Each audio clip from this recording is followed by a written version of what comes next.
February 2014, here's my 2 cents review on the Lego Movie. I would have loved this movie when I was a kid. 9, 10 years old, I loved Legos. I probably still do to this day, even though I haven't played with them in years. If you get some Legos in front of me, I'm probably get all excited and giggly inside. It was my favorite toy growing up. So I was really looking forward to seeing this film because it's about Legos. And what's interesting about this film is that it's a visually stunning film. It really is. It's a really fun film to look at, especially when you go to a cinema to watch it. But I'm sure even on the big screen TVs at home when it's out on DVD, which will make a killing when it's out on DVD, it's going to look really good as well. But this story actually was surprisingly thoughtful. It kind of was charming in its own right. I thought the voiceover performances were one of the best, I guess, I've ever seen in terms of animation movies, and there's been a ton of them especially in the last 10 years. But this is probably one of the best ensemble voiceover performances ever. It's just a really fun movie. Phil Miller and Chris Miller, and Phil Lord, who are the two directors.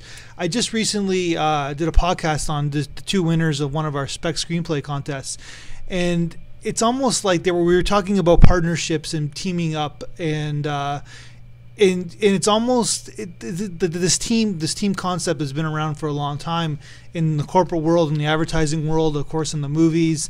They're usually brothers, like the Coen brothers or the Farrelly brothers or the Wachowski brothers. But I guess one of the Wachowski brothers got an operation. She turned into a woman, so I guess it's the Wachowski siblings.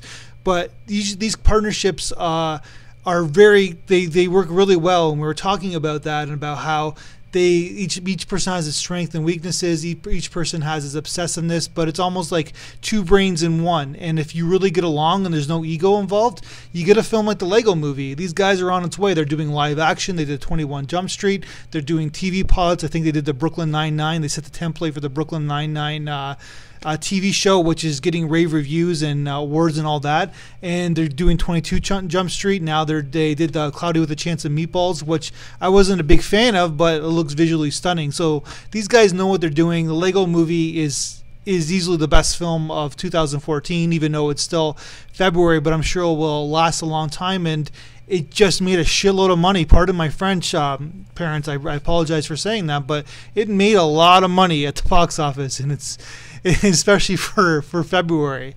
And you kind of surprising why they didn't push this to the summertime, and because it's just a good movie and it's about Legos, which crosses so many different generations.